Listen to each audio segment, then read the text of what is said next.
Steven Schumacher continues his exciting start to life at Bolton, while Birmingham win again and Cambridge sack Garry Monk. It's a very busy week on this week's League One Lowdown.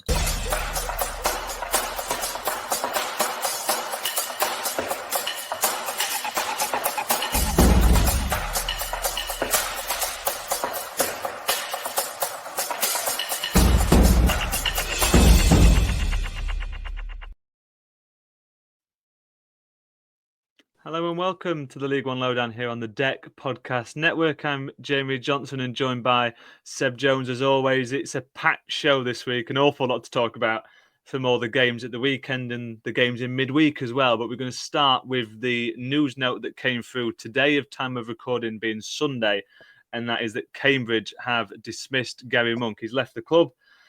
No real surprise, Seb, in terms of Garry Monk leaving with Cambridge rock bottom of League One. Yeah, absolutely agree there, really. I think the biggest surprise is it's not happened earlier, really, given Cambridge's poor form and just results just have not been going their way at all. I'm surprised they've left it so late to the hierarchy at the club. The hierarchy clearly feel that there is a chance of perhaps them staying up just without Garry Monk in charge. I think it's one we all saw coming. It was probably more of a matter of when, not if, really, for Garry Monk.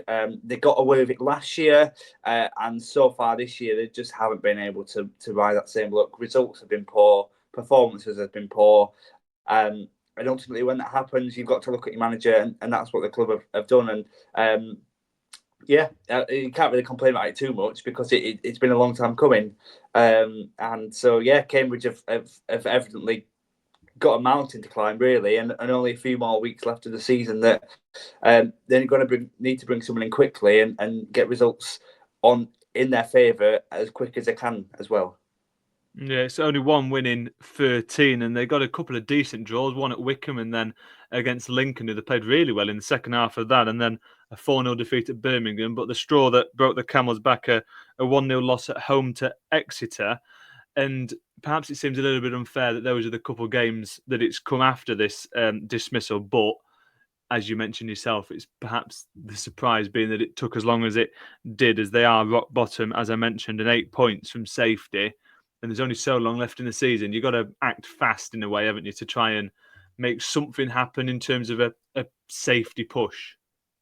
Yeah, exactly that. You know, they've played 31 games this season and they've only managed to gain 23 points and are on a negative 26 goal difference. So, it's not looking good for Cambridge at all. But clearly, the owners have made this change because they feel there's still time left in the season. And, 8 points adrift of safety. All it takes is a couple of good runs. You know, we seem to be on repeat week in, week out saying these sort of things. But we spoke off air a little bit in that it's too little too late, I think, for Cambridge. But, the owners will think that there is still a possibility. But for me, I think it's over. They've got Stockport next, and then it's Crawley straight after that, which is obviously a big game in terms of the teams down the bottom. And Peterborough home isn't too far away, a bit of a derby as well. So it's a time they've sort of perhaps gone a bit sudden in terms of the appointment coming after that defeat to Exeter, but it was a brewing and has been coming for a while, you feel, in terms of the bad run and just sort of the whole mood of the club at the minute. What do we think, though, in terms of replacements? Obviously, for us, it's sort of the iron has just struck. We're only a few hours since the announcement was made, and there's not too much in way of rumours and betting odds and that sort of thing. A couple of names been thrown around already. Where do you sort of land as a very early prediction or thought at the very least? Yeah, well, it's interesting. Before we start recording this, we did look at some of the names, and actually, the top two were two managers that have already taken the realm at Cambridge before, in Mark Bonner and Neil Harris as well. Those are the top two at the time of recording, and I don't know. I'm not sure where I stand in terms of managers going back to clubs they have managed before. I feel it's not something we see very often, and there's a reason for that, really. Once a manager's been somewhere, that's them been somewhere. Like, I never really see them coming back. Having said all that, I know Mark Bonner was there for a long time and he had a good relationship. So I could him coming back, but I just don't think he will. I think they're going to look elsewhere. I think they may even point internally as well.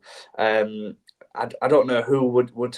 It's not a very desirable job to go to, really. You know, with 8 points adrift, it's going to take someone that clearly backs himself and clearly, you know, backs that they can get the results needed. In such a short space of time, as I mentioned, 31 games played. That means that there's only 15 to go in terms of league matches, and I'm not sure there's anyone really out there. The other two, as I mentioned, the two that I said, I think are probably the ones to go with. Matt Bonner would be a shout coming back, but realistically, I don't think that's going to happen. I think they will appoint internally. What do you reckon? I think it's just a really difficult one. I mean, especially at the time we're sort of looking at it, it's only just happened. I think your shout that it could be an internal appointment is a smart one, in terms of it doesn't rock the boat too much, does it? It provides something different, which is always what is needed in these sorts of situations, but it's not something radically different. They do have a full week between now and their next game. We've got a few games in midweek that we're going to talk about, but Cambridge aren't playing in midweek, so they do have a full 7 days between games, and perhaps they can get someone in before the Stockport game, and if not, the week after.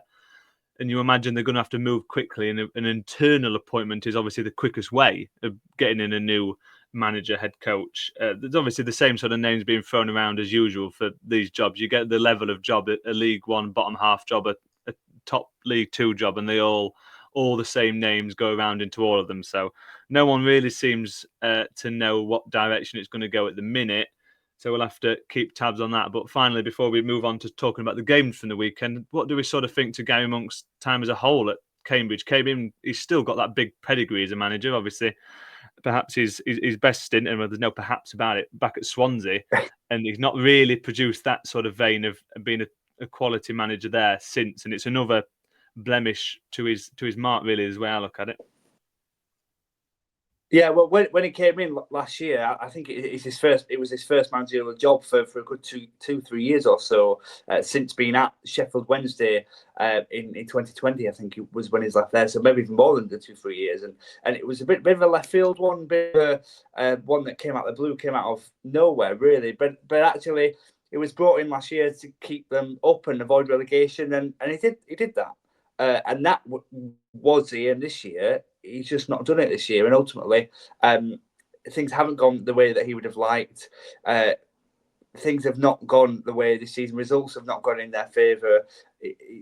League One is a better league this year. And therefore, I think they've just been found out a bit more this year. They were just lucky to survive last year. But that was Garry Monk's task last year, was to keep them up, and his task this year would have been to keep them up and maybe even excel a bit further, but he just wasn't able to do that. So I don't know, a bit of a mixed one, really. I don't think he was ever going to sort of blow the steam away, really. I don't think he was ever going to mightily impress at a club like Cambridge in League One. But I guess we have to look at it. It's been there sort of a season and a half, and in one of those, he's done what he's asked to do, and in the other, he didn't. So I think it's a bit of a mixed reaction from me, I think. What do you think about Garry Monk? What do you reckon? Well, it's not even as far as that. He came in on the 5th of March last year, lasting 348 days, according to Transfermarkt at the very least. And in that spell, 49 matches, and he's won just 9 of them. Points per game standing at 0.8, which is far from ideal, to say the very least. Right. And as much as he did succeed in last season, the goal of staying up this season, it has been far from where they need to be. And that decision has come eventually, though we did seem to expect it for a while. But shifting across then to the games from the weekend, and we'll keep tabs, and I'm sure the preview team will as well, Callum and Sam, across Cambridge and their appointment when it does come. But two teams who have appointed new managers this season are Bolton and Shrewsbury, and they played on Saturday, the first game we're going to talk about, and it was a 3-2 win for the away side Bolton. And an important one, this feels like, because they're keeping pace with the playoffs now. They're just 2 points behind the top 6, and they're looking really good under their new manager. They are, absolutely. Steven Schumacher has come in and actually just sort of settled the squad down a little bit. They've got some good results under their belt. Probably bearing the the Wrexham game last week. I think, but other than that one, the results have been pretty favourable. Winning teams, such as Huddersfield, has been good for them. And I think Schumacher's made such a big difference whilst coming in, and just to keep that momentum on the top six. When Ian Evatt left, the club seemed to be sort of really down and the mood, but actually they weren't that far off the playoffs. And I think Schumacher has come in and probably just sent a message to the players saying, even though things were so down and things seem to be in such a lull, that actually it was still achievable getting that playoff spot, and it still is. They're not that far off it. It just happens to be that there's such a group of teams sort of just outside the playoffs that are all fighting for the same couple of spots. So they're on the same level of points as Leyton Orient in 6th and Charlton in 7th. So, they're just pushing it, and then that's all they can do. Just keep winning, keep taking along, keep picking up good results. And that's been the difference, really, since Schumacher's come in, is Bolton have got results. We saw when they were under Ian Evatt, especially towards the latter stages, they kept conceding loads of late goals, when they were in good positions as well, silly equalisers, whereas they've stamped that out. Yes, they conceded late against Shrewsbury, but actually they were 3-1 up. So it's not as though they've dropped, 3 points or they've gone from winning a game to actually only taking home a point. So, things have just got a bit steadier, and they're in a better position, much better position now than they perhaps were 3-4 weeks ago. And the result sort of emphasises that further as well. Exactly. They are, as I mentioned at the very top of the episode, an exciting start to life for Steven Schumacher. And it's been that in the league, 7 goals in 2 games, a 4-3 win and a 3-2 win. So they're still conceding a few, but they're winning. And that's the important thing in terms of keeping pace with those teams, like you mentioned, in terms of Leyton Orient, who we're going to get onto, and Charlton as well. John McAtee got a brace in this one, and those 2 victories come either side of a 1-0 loss in the EFL trophy that you alluded to against Wrexham. So they're looking in the right direction, and I don't know if there's anything more really to bring out of it than that Bolton have immediately picked up since bringing in their new manager, and they're on the right track. Yeah, and that's exactly what Bolton fans were asking for just a few weeks ago. Just results and just some sort of positive performance, and that's what we are seeing. All Bolton fans can ask for it is to be winning games, and that's exactly what we've seen these past couple of weeks. Actually, said yes, they're going to concede a few, but actually, it's a results-based business. If you're getting the results, it doesn't matter if you concede the odd goals, as long as you manage to keep hold of points, and that's what Bolton managed to do, which hadn't been able to do under sort of the latter stages of Ian Evatt. So they've just got to keep ticking along. Good to see McAtee scoring. A player that was on the line at Barnsley last year did really well for them, and hadn't quite got firing since making the move across to the wrong side of the Pennines, I should say. But a couple of goals against a good Shrewsbury side who have actually been in good form themselves and picking up good results themselves. And Bolton have done one over them to stop a good result from Shrewsbury as well. So Bolton ticking along nicely. Shrewsbury though, I guess sort of not winning. It just keeps them in that danger zone for a little bit longer as well. Well, Shrewsbury, we'll talk about them more a bit later on when we get to looking ahead to their midweek game against Huddersfield. But they started this game brighter and sort of just ran out of steam after half an hour or so, and Bolton really came into it after that. But a positive for them, summer signing Luca Hull and January loanee Olivia. I'm not going to bother trying to pronounce his first name. They both scored their first goals for the club. Oliver on loan from Bradford. So that is the positive to it. Obviously, it's a defeat, and perhaps you don't expect to beat sort of teams like Bolton when you're down at the bottom of the table anyway. But a couple of first goals for the club is always a nice thing, and to score a couple of goals is still a positive, even if the result leaves a little bit to be desired. Yeah, well, they actually went 1-0 up. Scoring it was Oliver in the 20th minute, and then they didn't concede till the 60th minute. So for a good proportion of the game, actually Shrewsbury were ahead and had that advantage. It's just a shame that they conceded. They conceded the equaliser to Bolton on 59, and then McAtee got his first on 64. So sort of a 5-minute period where actually the game's been switched on its head, really. But yeah, good to see sort of players getting the first goals for Shrewsbury, and that's what you need. You want players when you are fighting at the bottom of the table. You want players consistently scoring goals, and hopefully the fans will hope that this is the first of many to come for the two players that you mentioned. So yeah, just got to keep scoring, and Oliver on loan from Bradford will be pivotal in Shrewsbury's quest to stay up. Yeah, exactly that. We'll move along then to one of the other teams down in the relegation zone. That's Crawley Town. A good point for them at home to Wycombe Wanderers, who are, of course, at the other end of the table. And before we talk about Crawley in terms of a positive result for them, Wycombe have now dropped 4 points against two of those relegation zone sides, Crawley and Cambridge, their most recent 2 League One games, and they've drawn them both. And they were well off it, was what I heard from the people I spoke to who were at the game. It's a really disappointing one, this for Wycombe, isn't it? Dropping points against a team that they need to be beaten if they are to stay where they are in the table. Yes, yeah. And obviously not the same competition, but they did draw in the FA Cup last week as well, knocked out on penalty. So another draw in that as well. Some disappointing results, of course, especially against the sides that are at the wrong end of the table, and that will really disappoint Wycombe. Given that they were on such a good form, momentum was flowing. Things are looking very positive. That's not to say things aren't looking positive at the minute, but they just seem to have sort of stuttered a little bit. Results have not been as easy to come by. A few draws here and there, and that does invite pressure, really.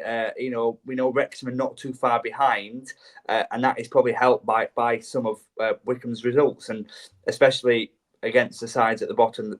I guess credit to them, because they're obviously fighting for points, and every point for them is really important.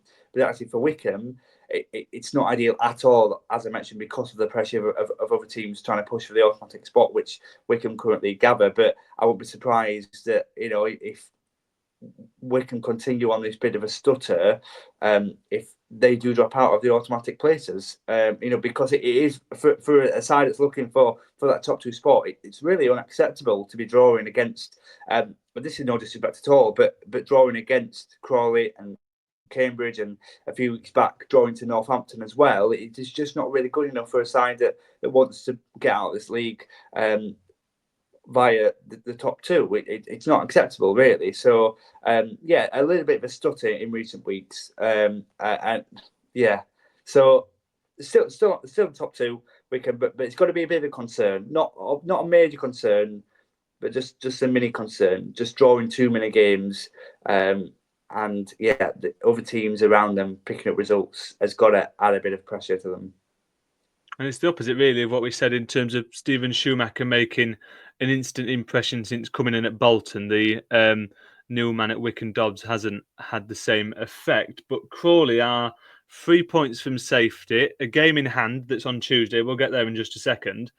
It's basically 4 points, given their sort of goal difference. Peterborough have a much better record in that regard. But they can really just need to push, don't they? And that is the main thing. They couldn't build on their most recent win. Their draw was a fair result here, and as I say just a moment ago, it's still a good point against a Wycombe team who are obviously up at the top of the table, but they're showing signs a little bit, aren't they? Obviously, they sort of completely collapsed against Bolton, losing Leyton, but they're showing a little bit of signs that there could still be life in them yet. Yeah, I think if you offered a draw against Wycombe to the teams in the division, I think most of them would absolutely take that, and that's what Crawley have to do. They have to take a good solid point at home against a very strong Wycombe side. I mentioned that they've dropped off a little bit Wycombe, but nevertheless, they was still very strong side in the division, and actually Crawley themselves have picked up some solid results over the past few weeks. So, the draw against Wycombe is good. Before that, a win Stevenage, winning Mansfield, scoring 3 against Bolton. Any other game, scoring 3 would get you 3 points. But we mentioned this last week. We're unfortunate to fall to a 4-3 defeat, and things are looking pretty positive for Crawley. We mentioned that they're not actually too far out of it in terms of the relegation they're in the relegation zone, but not too far from safety. So yeah, that will give them hope. That will give them determination just to keep going, really. And if anyone's going to do it, Crawley do look the most likely, given some of the positive results that they've managed to pick up over the past few weeks. So I won't put it past them, but certainly what we can say is results have looked very positive in the last few weeks. Well, for me, I think it's Shrewsbury that looks the most likely to stay up, but we can save that conversation for a later date. Crawley, they play in midweek, as I mentioned. They're with a chance to put them level on points with Peterborough. They would stay behind Peterborough unless they managed to win 9-0 because their goal difference a little bit worse than Peterborough's. But it's an important one, and Wigan aren't exactly miles away from that mix themselves. They're only 6 points above relegation, down in 18th, and 2 losses and a draw in their last 3. They need a result, and obviously Crawley need a result as well. It's a proper 6-pointer, this one, I think. Yeah, absolutely. Yeah. Wigan in 18th and Crawley in 21st. 6 points between them. It is a literal 6-pointer. But yeah, mega game, really, upcoming. Both sides in a bit of an inconsistent form. Wigan only one win and one draw in the last 5, and Crawley 2 wins and a draw in the last 5. So both have sort of mixed, really, mixed form. Both sides will want the win. Crawley are at home, and they managed to clinch a good solid point at home against Wycombe, which obviously we just spoke about. So they'll hopefully use that as a bit of momentum in terms of, they managed to get one solid result, and within the same week they'll hope for another solid result. Being at home will give them an advantage, and will help them sort of galvanise them a little bit further, just to narrow that gap even more, really, to safety. But yeah, they'll have all the belief they can do it. Wigan are probably a good side to face because I don't think they're going to go up. I don't think they're going to go down. So Crawley just need to go at them. They've had a few sticky results in the past few weeks, and Crawley got to make the most of that, and I guess make it another sticky result for Wigan. So it will be definitely an interesting one on Tuesday night. Well, that's a huge game, and it's a huge game as well in midweek for Wycombe. They are at home 2 against Bristol Rovers, and they're 5 league games without defeat, but 3 of those games have been draws. So as much as they're not losing games, they're not really winning them either. And if they are going to stay in that automatic spot that they're in, currently second, obviously, then they need to be winning games like these. They're 2 points ahead of Wrexham and 3 ahead of Stockport, though they've played a couple of games less than County. So it's a big game for them, and Bristol Rovers as well, 7 points ahead of relegation now. They're picking up a little bit of momentum, and they're on a decent bit of a run as well. 3 games without defeat, 7 points out of those 9 available. So it's a big game again. Perhaps more for Wycombe than Bristol Rovers, though, in this case. Yeah. Both sides in a good run of form, but you mentioned of the form for Wycombe being more draws than wins, and this is definitely a result for Wycombe to put that back on track in terms of a good opportunity to pick up 3 points against a Bristol Rovers side who themselves have been on a good run of form, really. Wycombe will see this as a chance to get 3 points, and if not, really, then as I mentioned earlier, they are at risk of losing their automatic promotion spot. So they will want to do all they can. Underdogs he's not really made that impact yet, and I want to get his first league win as Wycombe manager. So he'll do all he can. Mentioned the home advantage. Adams Park has been a tough place to go this season, he's got to make sure that whatever he does, he gets some sort of result out of this one. You mentioned Bristol Rovers coming to 7 from 9. Actually, those within that, there was a solid point against Stockport, but other than that, there were Burton and Peterborough were the 2 wins. So actually, probably sides around where Bristol Rovers are in the table. Tough competition for Bristol Rovers facing Wycombe, and whether they can get the result or not, I'm not sure. I think this is Wycombe's to grab and just put them back on the right path after a slight little dip in the past few weeks. And it's must win almost, really, for Wycombe as they look to keep their spot in the table, but they are behind one team, obviously, and we're going to talk about them as the final game in this first half before we take a very short break, and that is Birmingham City, of course. They're top of the table, 9 points clear, and another win here. It's 4 in a row in League One, and they only have one defeat in 21 games, that against Newcastle, obviously in the FA Cup just a week or so ago. They're absolutely flying, aren't they? And this one, a victory against Charlton Athletic, 1-0 that they keep their unbeaten record at home as well. They absolutely do, yeah. Mega form. I knew they were going to run a form, but I didn't realise it was that good, Jamie. You've almost sort of just, emphasised further just how good a team Birmingham are, really. Only one goal in this one. I say only, it was still a great piece of quality from Jay Stansfield. The man they brought in over the summer, such a superb individual strike. He took the ball really well and just kept going. And the shot on target was superb beyond the Charlton goalkeeper Maynard Brewer. So yeah, great finish from a great player. And Birmingham just keep going on, really.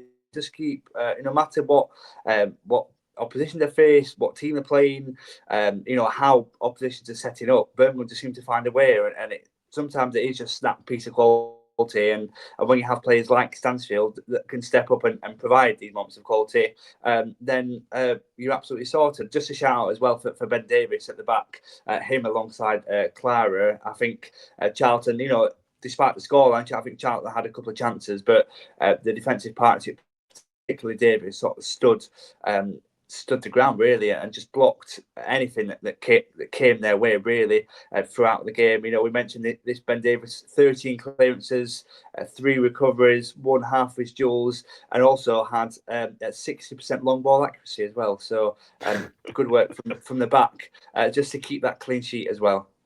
I thought you were becoming Sam there, reading me stats like that. You're gonna have a lot of XG out for me next. Well, I'm the name beginning with an S. I've got to keep that rule somehow. Well, they've not lost in the league since November. That against Shrewsbury, and the only other defeat they've had this season, Birmingham, was against Charlton. They've managed to right that wrong here, and they're level with the playoffs. I beg your pardon, Charlton. We'll have a word on them before we head to break. They're on 50 points, level on points, I beg your pardon, but behind on goal difference to Leyton Orient, who we are going to talk about in just a moment. It's 5 wins in 6 heading into this one, and this has sort of knocked them back a little bit, but they just need to bounce back quickly, don't they, and keep on the momentum they were on heading into this game. Yeah. Charlton have been on a firing form, really, sort of come out of nowhere, really. It seemed to be one of those just headed for the mid-table, but actually picked up some really good results in the past few weeks. Prior to the Birmingham game, which they suffered defeat from, but they were beaten in the last 4 before that, and 3 of those victories as well. The draw coming against Blackpool. So yeah, really good run of form. Just have to keep going, really. Just have to pick up from where they left off prior to the Birmingham game. Exactly that. Whenever you are facing Birmingham, I know Charlton managed to get one over them early on in the season, but whenever you are facing Birmingham, you do have to away from home too. Exactly. You have to come to the realisation that I hate to say this, but you're almost surrendering points, aren't you, to Birmingham because of the quality they possess, because of just how good they are. And I guess it's good that Charlton only lost 1-0 in series, but Charlton are a good side, and they can't look too deeply about this result against Birmingham. Just have to bounce back to where they left off prior to the game. And yeah, they'll have the chance to do that against Exeter on Saturday, and Sam and Callum will be across that on their preview show. But we'll be back after the other side of this break to talk about a few more games and look ahead to the rest of the midweek fixtures.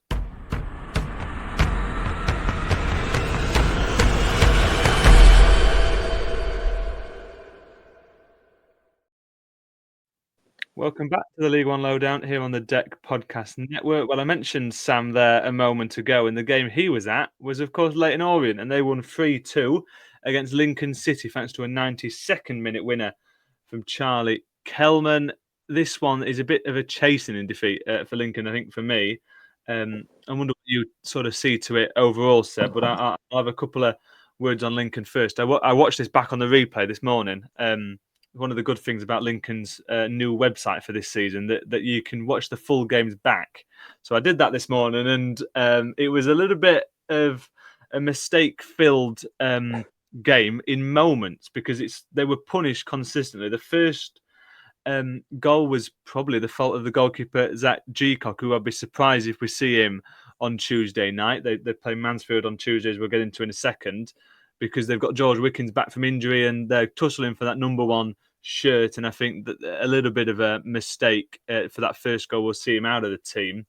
It was a free kick that came in, flicked on, and he just didn't come out to it early enough. And they were able to score with Sonny Perkins. And then the second goal was, again, not really good enough.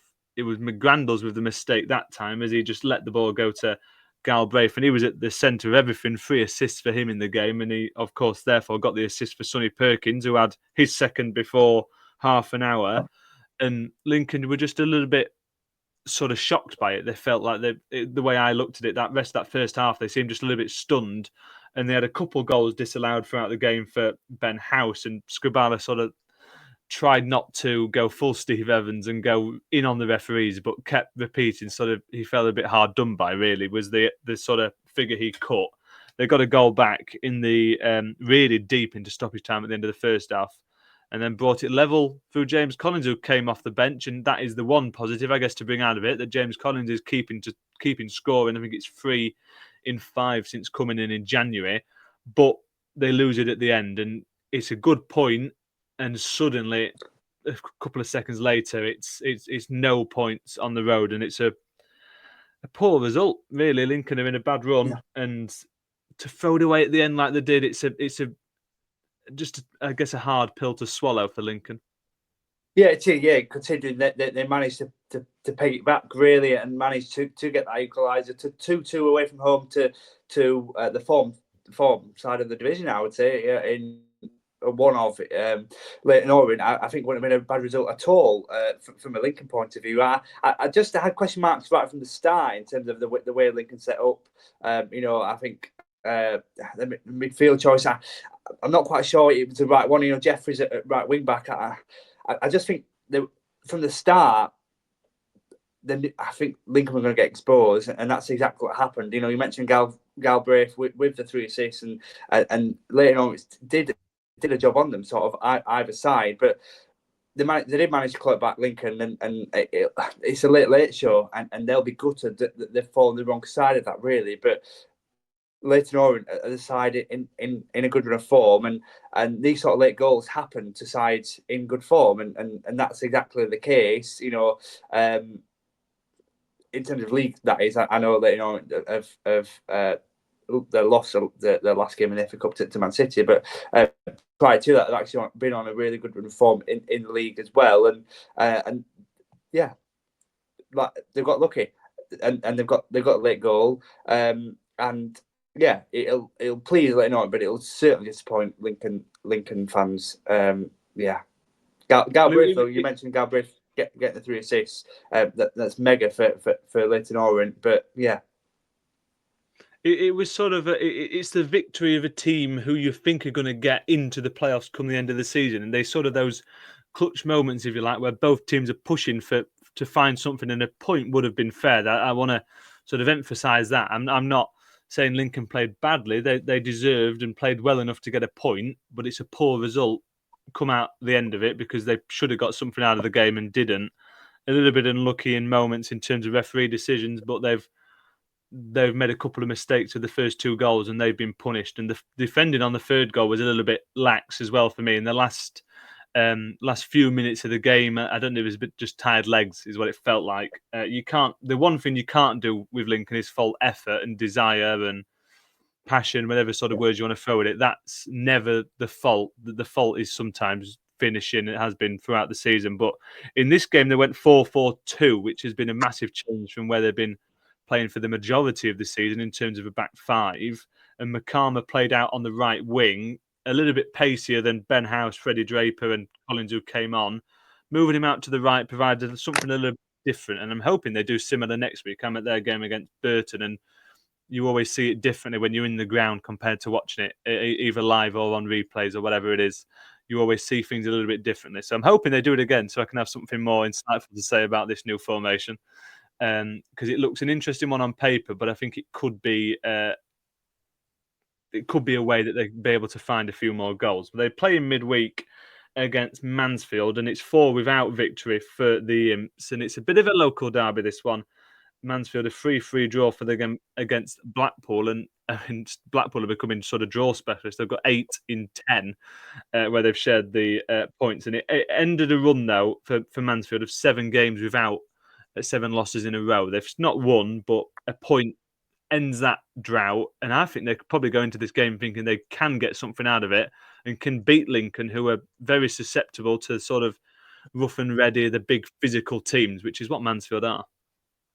Absolutely, yeah. It's actually set up quite nicely, this one, really. You mentioned sort of the local derby-esque element to this one. There's only 2 places between the 2 sides, and there's only 2 points between the 2 sides as well. So it's set up to be quite a nice one. You mentioned in terms of Mansfield being a physical side, just on the last game alone, the draw with Blackpool, they had the likes of Akins and Cargill, all big presence in the League One side, and yeah, they have that physicality. Normally, Aidan Flint plays for them as well. I wouldn't be surprised if he came in from the start, particularly with them being at home and wanting to protect any result they do manage to pick up. Boateng as well normally does feature for Mansfield. These are all sort of physical players that Lincoln are going to have to be wary of, really. And when you are playing it against the Niger Clough side, they do set up strong. They are physical. They are very clever in terms of their sort of housery, shall we say. And Lincoln have got to be prepared for this coming. They've got the advantage in terms of this Mansfield that is being at home and getting the crowd on board, and Lincoln are just have to be careful to not fall into that trap as such. Yeah.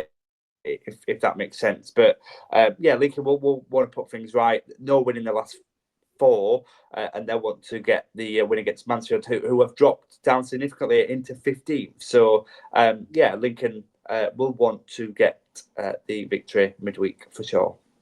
Yeah, they really need it. But as I say, I think it could be a difficult game given how Mansfield, even despite their recent form, that style of play, Lincoln are very susceptible to. But Leyton Orient are also playing in midweek. They're on an incredible run of form, as you mentioned, Seb, and a little bit of a blip a couple of weeks ago, but they're still really powering through in the playoffs, and they're facing another team who are in the playoffs in Wrexham. Away from home, Wrexham, we know how good they are on their own patch, just 1 home defeat this season. Should be a really good game, isn't it? 2 informed teams, 2 teams up the right end of the table. Just everything reads a great game, this. Yeah, no now. No. Well, Wrexham third. I think we did that a few weeks ago, didn't we? We did, yeah. It's a battle of 2 teams in the playoffs currently. Wrexham in 3rd and Leyton Orient in 6th, believe it or not, and actually 10 points difference between the 2 sides, despite them both being 8 points. Yeah, 8 points despite them both being in the playoff rankings. So yeah, definitely a big one, really. Yeah, it should be a good one. 2 sides on a good run of form. Wrexham have got 4 wins on the bounce now, including their one on Saturday against Northampton, and Leyton Orient themselves, coming into this one off of a last-minute winner against Lincoln. So both sides have actually got quite a bit of momentum behind them, and both sides are very good going forward as well. So definitely got an attacking affair upcoming this midweek, and so there'll be goals in this for sure. At both ends of the pitch. So it's a good one. Tasty as well. Nice, tasty League One clash. Well, we've postponed it long enough, so we have to talk about Barnsley and their 1-2 defeat, I beg your pardon, to Huddersfield Town. It is 6 without victory now for Barnsley and Huddersfield. It's their first win in 6. We'll come on to them, but first, your team, Seb, it's not looking good at all at the moment. No, it's not looking good at all now. 8 points adrift from the 7 points adrift. I beg your pardon, but it could be 10 if results go against our way on Tuesday. And so it's not looking great. Yeah, results just recently just haven't been good enough. Really, no win in the last 5. I'm not really sure what's going on here. Really, considering we started the year so well, it's just been downhill ever since. Really, we mentioned the tough run of fixtures coming up, including Stockport last weekend, defeat that one, Huddersfield, obviously on Saturday, defeating that one, and then next we've got Rotherham in the South Yorkshire Derby next Saturday, which the lads on the preview pod will discuss. But there's a lot of big games, teams around us.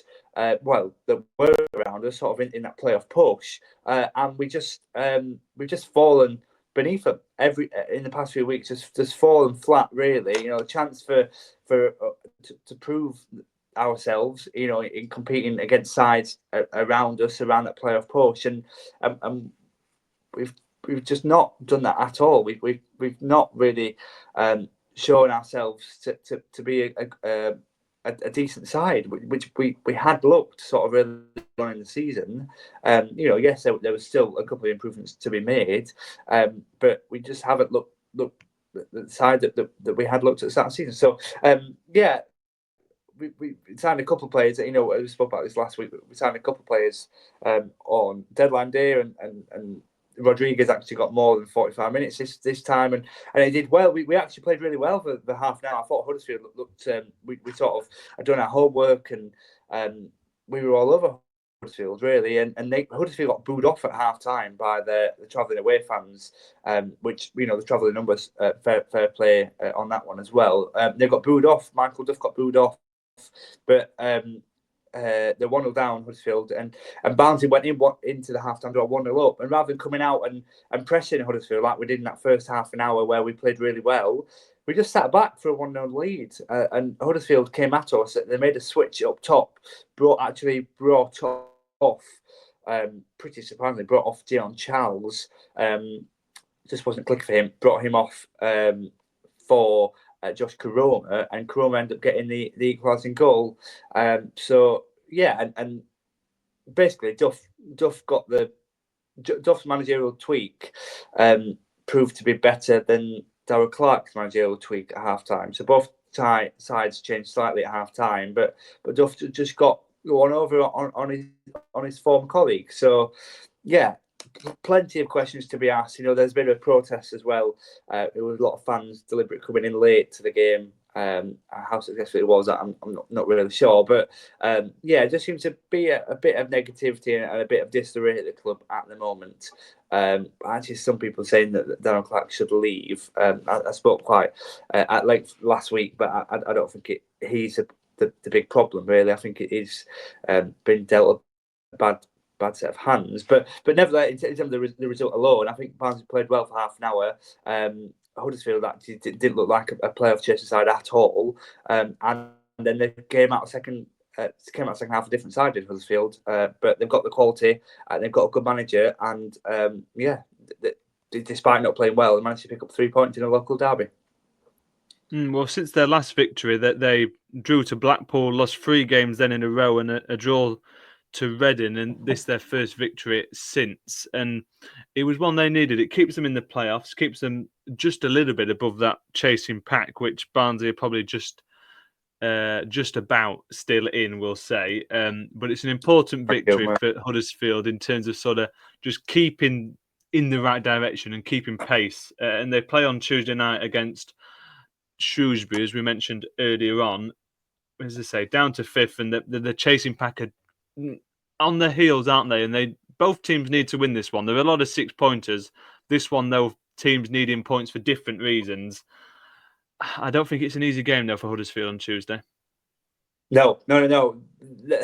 I guess the thing in their favour is that they've got the momentum, and they've got the morale of finally getting the long-awaited win. That you mentioned they've been on a bit of a poor form, but still managed to get draws on the way. They finally got the win after after a pretty long wait. So that will do them good going into this one.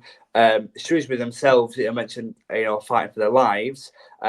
But yeah, certainly not be easy to then go and travel to Shropshire and against, it's always tough going to sides like that, despite their position in the league table. Shrewsbury, you mentioned before, they've actually picked up some good results in the past few weeks, including, against Mansfield, against Rotherham, so drawing against Reading as well. So some solid results. And Huddersfield, given their recent form before the victory against Barnsley, I wouldn't be surprised if they sort of fell into the Shrewsbury trap. So, yeah, definitely a big one at both ends of the table.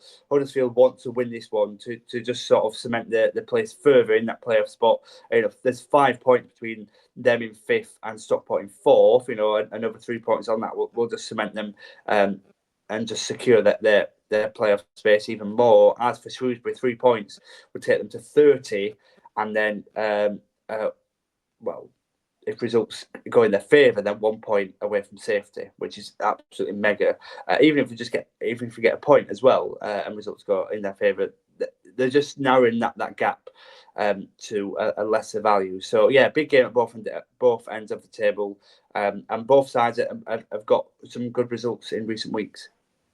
So that mega has been your word of the podcast, Seb. You've said that Mega. a few times. Well, there's been some. We've had some mega fixtures on Saturday. Some good results, some interesting results as well. And then we've got some. At this stage of the season, every game is massive for both sides at the top and sides at the bottom as well. And a lot of the time, we get in sides like that playing each other, and of which points are crucial for different reasons for either side. So it's exciting. It's exciting, but it's also like things can change pretty quickly, and things can become quite exciting. If certain team picks up points, and yeah, I'm here for it. I'm here for this part of the season. A lot of these games. Well, I think most of these games are rearranged fixtures. So obviously, sides have got a chance to extend the gap from other teams, whether that be at the bottom or at the top. So it could either.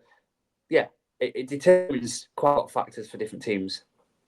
Yeah, we're getting into sort of make or break time. A lot of jeopardy around near enough every game that's played. The other results to whiz through them from Saturday, we mentioned Cambridge. They lost 1-0 to Exeter City. Josh McGuinness scored there, sort of following up his heroics against Nottingham Forest in the FA Cup. They were in vain as all the League One clubs crashed out of the tournament. Wrexham, a 2-0 win at Northampton Town, closing the gap, as we mentioned, to second. Stockport County, 2-0 for them as well at Wigan Athletic. And it's a 4th clean sheet in 7 games. They've not lost in the league since January the 4th. Bate and Collar with the goals there. They're on a good run themselves and are keeping themselves in the playoffs. I'm sure we'll talk about them next week or the week after. They're one of the teams that have sort of fell by the wayside this week. We have a lot of big talking points and big news in terms of Cambridge. But Stockport are steadily doing well and going about their business. Another victory for them. It was a win as well for Reading, 2-1 against Rotherham United. Harvey Nibbs with a brace there. The 94th minute was the goal that sealed the 3 points in that one. And Rotherham now have just 1 point from their last 12 available. It's suddenly, as I don't know where they sort of came out of nowhere to be, they're really outside bet at the playoffs. They're on a good run of form, and then flick of a switch and they're back going in the opposite direction once again. We mentioned Mansfield's 3-3 draw at Blackpool. Stevenage 1-1 against Peterborough United. A solid point on the road for Peterborough, though they remain just the 3 points above the drop zone. And Bristol Rovers 3, Burton Albion 1. A couple of late goals sealing the win there and ending Burton's good run. And they play again on Tuesday night against Stevenage. The Burton were 6 games unbeaten, and they just need to bounce back, don't they, against Stevenage? Yeah, but Burton they've got to pick up a point here, really, or something. They just haven't. The past few results for Burton just haven't gone the way they would have liked. A defeat against Bristol Rovers at the weekend, and then 2 draws before that, one of which I guess was a solid away point at Barnsley. And before that, they were actually in a good form, beating Reading, beating Rotherham. They've stayed slightly off track, have Burton. Albion. They just need to steer back on to the I guess survival track, really, doing what they can to keep every hope alive, because things look to take a turn for the good better since Boyer took over and taking a slight dip, as I mentioned. In terms of Stevenage as well, results haven't been great. 3 defeats and a draw in the last 4, and 12 in the table. That is, I think we can probably say that Stevenage are out of the playoff push, in my opinion. So they've not really got anything to aim for, and they're often well clear of safety. I guess Alex Ravel doing what would probably be deemed as success, really. 12 in the league with 30 games played, I think is successful. But yeah, Stevenage will want to prevent Burton having another sort of positive hope of their survival. And Stevenage are at home, which they seem to be better at picking up results when they are playing at home. Yeah, it remains a difficult place to go, and they do carry on being a difficult team to beat, even if they had 3 losses in a row before this draw against Peterborough, we mentioned just a moment ago. They still carry on that presence and perhaps at least look like a difficult team to beat with the way they play and such. Before we go then, we have a little bit of time to talk about a couple of those teams we sort of skimmed past, and I think Stockport County are probably the biggest ones to pick out. I mentioned they've got 4 clean sheets in 7. They're just looking really, really good at the minute, aren't they? Yeah, mega of Stockport, really. You mentioned I use that word too many times, but there's no other word to really describe it, really. I think Stockport have been one of the sides where they've sort of been there or thereabouts this season, and people have thought, okay, this side, this week they're going to drop points, and this week they're going to drop out of the top 6, and this week they're going to drop out of the playoff push. And actually, they haven't really. They've just kept consistently just picking up results and doing well, and good performances in that as well. And 5 unbeaten now, including the result against Wigan at the weekend. Good to see a sold out away end in that one as well, behind the goal. So many Stockport fans travelling well, and they've been going really strongly. Stockport almost under the radar, to the point where I don't know, not many teams will catch them. I don't think, in terms of where they are in the playoff position. They put themselves in a massive place going forward, and really good for them. And under the radar, I think most underrated team this season for me, Stockport. I think they'd survive, but I didn't think they'd be pushing the playoff come sort of this point of the season, and they're doing exactly that. And each week, they're having another test being thrown in their direction, but they're proving the qualities that they have. Well, a nice point to end on there. Thank you for joining us. Thanks, Seb, for joining me here. And if you've been on YouTube, do make sure to subscribe if you haven't already on whatever podcast platform you are on. Do give us a review, whatever it is. That's the function over there. We'll be back this time next week, and Sam and Callum will be back to preview next weekend's action. In the meantime, this has been the League One Lowdown from the Deck Podcast Network.